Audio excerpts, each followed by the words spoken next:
Hey guys, it's Sagar from TecworkZ, and in this video, I'm going to put the cameras on the Redmi Note 7 Pro against the ones on the OnePlus 7 Pro.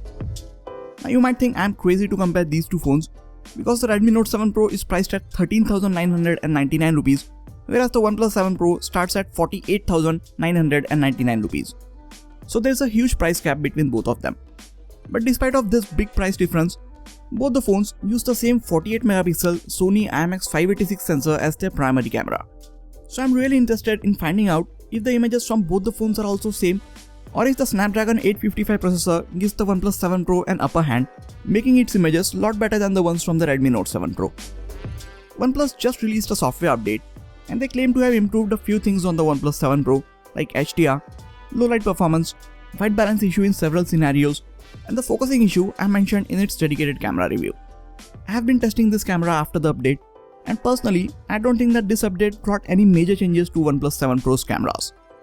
Around the same time, Redmi also pushed out a software update for the Note 7 Pro, which they say brings out some fixes for the camera. So I went out again and took a few more image and video samples for this comparison after updating the software on both the phones. All of the low light images and some of the daytime, HDR and close-up shots that we will see in this video have been shot after the latest update on both these phones. We have a lot of image and video samples to go through.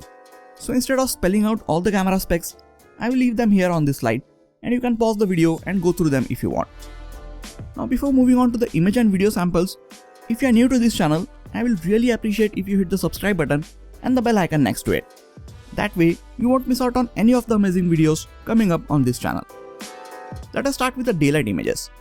As you can see, there are a lot of details in these shots. Remember, both the phones have the same primary sensor, so any difference that we see in these images is due to the processing that OnePlus or Redmi applies after they have clicked the image. I took this image before the latest software update on both the phones, and we see a bit more contrast in Note 7 Pro's image, while the one from OnePlus 7 Pro is a bit overexposed for the scene and it appears to be a bit flat. Now here are images from both the phones after the latest update. And now we see more contrast in the images from the OnePlus 7 Pro, and it no longer overexposes the scene as it did before. If we zoom in on these images, in some of them, we see the ones from the Note 7 Pro are a bit more sharper and seem to hold slightly more details, while in others, the ones from OnePlus 7 Pro hold more details, so both of them are a bit inconsistent even in these bright daylight conditions.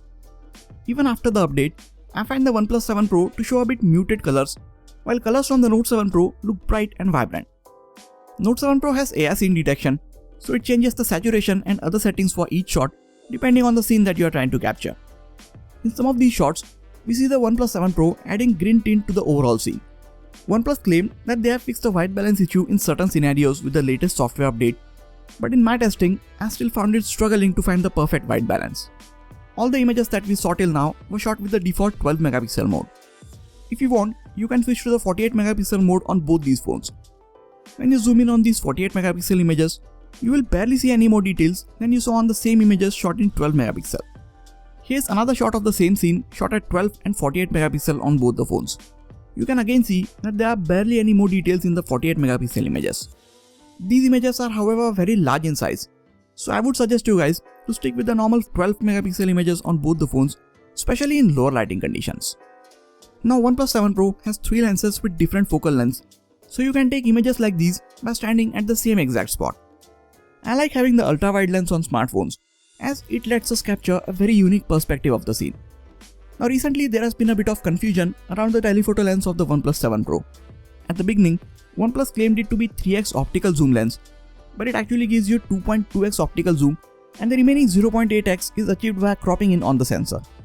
The camera actually crops in on the 13 megapixel sensor, so the cropping is lossless, and the 3x zoom that we got is actually lossless, and OnePlus is not wrong. Ever since this came out, OnePlus has changed their marketing term and they are now calling it lossless zoom rather than optical zoom. Now even on the Note 7 Pro you can zoom in digitally, and here is the 3x zoomed image from the Note 7 Pro compared side by side with the 3x lossless zoomed image from the OnePlus 7 Pro. OnePlus does give you different focal lengths, but the ultra-wide and zoom lens are not as sharp as the primary lens, especially around the edges. Coming to the dynamic range, OnePlus again claims to have improved it with the latest software update. I actually see a bit of improvement in this shot. It managed to bring up a lot of details from the shadows, and it also kept the highlights in check. Whereas the Note 7 Pro did well with the highlights, but it could not bring up enough details from the shadows in this shot. Well, in this one, Note 7 Pro did much better both with shadows and highlights, but OnePlus over here could not pull back much details from the brighter parts of the scene. Now, OnePlus 7 Pro has improved its performance in these high dynamic range situations, but I feel it is still inconsistent. In comparison, Note 7 Pro is giving much consistent results overall, which is what most people expect out of their smartphone cameras. Here are a few close-up and macro shots. If you saw my dedicated camera review of the OnePlus 7 Pro, you know I faced some serious issues with focusing on this phone. OnePlus again claims to have fixed these focusing issues with the latest update, but I still had a hard time getting it to set the right focus while taking these close-up shots. You can also see that the subject is a lot sharper in the shot from the Note 7 Pro, while it is a bit softer in the shot from the OnePlus 7 Pro. When OnePlus gets the focus right, its close-up shots look really good. It has a wider aperture compared to the Note 7 Pro, so the background in its close-up shots is blurred out a bit more. Note 7 Pro is again showing a bit better colors, and you can again see that green tint in OnePlus 7 Pro's image. Coming to the portrait shots, Note 7 Pro uses secondary lens for the depth information, which has the same focal length as the primary one, while OnePlus 7 Pro uses telephoto lens, and it means the resulting composition on both of them is very different. Background in the portraits of the OnePlus 7 Pro is much more compressed, giving its portrait shots a DSLR-like feel. Edge detection is more accurate from the Note 7 Pro, and the subject in its portrait shots is also much sharper compared to the subject in the OnePlus 7 Pro's portrait shots. OnePlus offers much better dynamic range even while capturing portraits, whereas on the Note 7 Pro, the dynamic range takes a big hit in these situations. I like the look of portrait shots on the OnePlus 7 Pro, but I strongly feel that OnePlus needs to work on making the subject a lot sharper.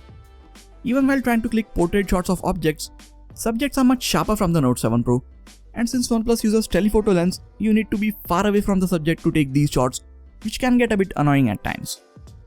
Coming to indoor, artificial and lower lighting conditions. Colors from the OnePlus 7 Pro get a lot better in these situations, and the white balance also seems to be more accurate compared to the Note 7 Pro. We still have the issue where the OnePlus 7 Pro finds it difficult to set the focus on certain objects. OnePlus 7 Pro has a wider aperture which lets in more light, and it also has optical image stabilization which helps it take better images in lower light. Note 7 Pro on the other hand has a slightly narrower aperture, and it also doesn't have OIS, but it still takes really good images in lower light. Both phones also have night mode to help them take sharper and more detailed images in these lighting situations. You can clearly see the difference that this mode makes. Now this mode is definitely not as good as the one from Pixel 3 or the Huawei P30 Pro, but it gets the job done on both these phones. Night mode images from the Note 7 Pro are a bit warmer, while the ones from the OnePlus 7 Pro show cooler color tones. Both phones also show much better exposure with the night mode turned on. And the best thing is, none of them take more than a couple of seconds to capture these night mode images. So you don't have to hold these phones steady for a long time, which is the complaint that most people have while capturing night mode images on other phones. That brings us to the front-facing cameras. The 16-megapixel pop-up selfie camera on the OnePlus 7 Pro shows slightly more details. It also shows better and natural-looking skin tones. Both phones have HDR for the front-facing camera, but the OnePlus 7 Pro delivers much better dynamic range compared to the Note 7 Pro. While taking portrait selfies, edge detection and subject isolation is pretty much similar on both the phones. If I had to choose, I would say the Note 7 Pro does it slightly better, but again, skin tones and dynamic range is much better in the portrait selfies of the OnePlus 7 Pro. Here's a video from the front-facing camera of the Redmi Note 7 Pro and the OnePlus 7 Pro. You can see how both these phones are handling the overall colors of the scene, exposure, and stabilization when I'm walking around with them.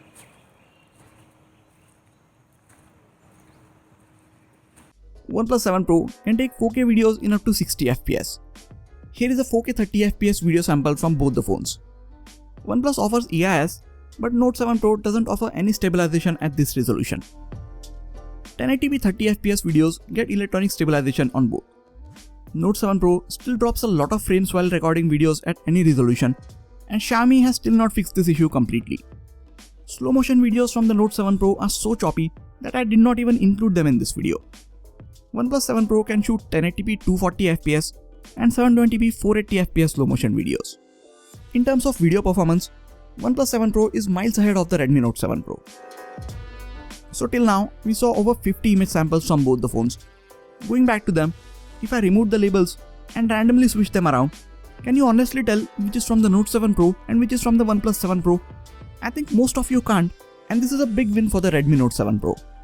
Throughout the video, I have been saying that OnePlus still doesn't offer consistent white balance or as good dynamic range as OnePlus claims, or it still has focusing issues and so on. But to be honest, for the price at which it comes in, a lot more is expected out of its camera, especially after the hype they have created around their triple camera setup. On the other hand, leaving the crappy video recording aside, there is very little to complain about the camera on the Note 7 Pro. OnePlus really needs to improve their processing algorithm a lot. Even after the latest software update, I did not find the cameras to perform a lot better than I last tested them. With the OnePlus 7 Pro, you get an overall much better phone with beefier internals compared to the Redmi Note 7 Pro. But if camera is your only concern and you don't care much about having fastest processor, faster storage and a ton of RAM, then save yourself a lot of money and just get the Redmi Note 7 Pro. Because in the current state, I don't think anyone should spend close to 50,000 rupees on OnePlus 7 Pro if they are really serious about smartphone photography. At or around that price, there are better options in the market. Now what do you guys think about the cameras on both these phones? Let me know in the comments. And if you want to purchase any of these phones, I will really appreciate if you get them from the affiliate links in the description section. It helps the channel out at no extra cost to you. That is it for this video guys. Please hit the like button if you enjoyed this video and subscribe to the channel for more quality tech videos like this. You can also check out some of the other videos from this channel. This has been Sagar and I'll catch you guys in the next video. Take care.